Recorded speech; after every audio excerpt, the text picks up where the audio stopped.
तुम्हाला आनंदी जीवन राहायचं असेल तर तुम्हाला चांगली झोप आली पाहिजे. सगळ्यात महत्त्वाचं चांगली झोप. चांगली म्हणजे कशी? अंथरुणावर पडल्याबरोबर आली पाहिजे.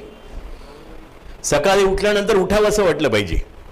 रात्री कितीही मोठ्या आवाजाला जाग येता का म्हणे, चोर येऊन चोरी करून गेला जाग नाही झालं पाहिजे.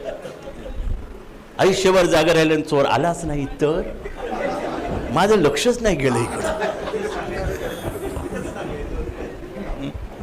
आणि झोपताना जो विचार तुमच्या डोक्यात तो रात्रभर राहतो, सकाळी उठल्यानंतर तोच विचार येतो. आणि म्हणून आपण झोपताना विचाररहित झालं पाहिजे. कसं व्हायचं विचाररहित बघा. काही सेकंदाचा एक प्रयोग आपण करा. डोळे बंद करा आणि मनातले मनात म्हणा, मेरा भारत महान 100, मेरा भारत महान 99. डोळे बंद करा सगळ्यांनी.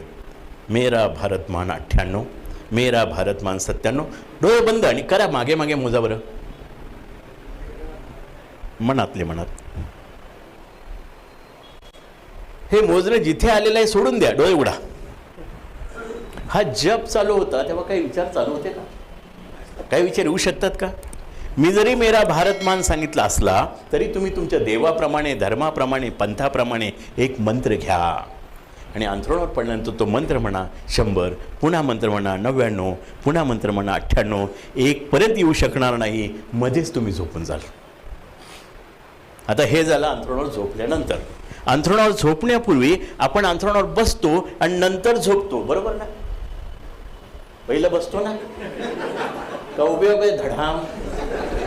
उभे उभे पडायला हा का 31 डिसेंबर आहे का? पहिल्यांदा आपण बसतो. जेव्हा तुम्ही अंथरुणावर बसता तेव्हा एक वाक्य मनाला सांगा की आज दिवसभरात ज्याने ज्याने मला त्रास दिला त्या सगळ्यांना मी माफ केले. असं म्हणा. झोपा. चांगली झोप लागेल आणि चांगल्या झोपेमुळे आनंद निर्माण होईल. दुसऱ्या वर्षी चिडचिड होणार नाही.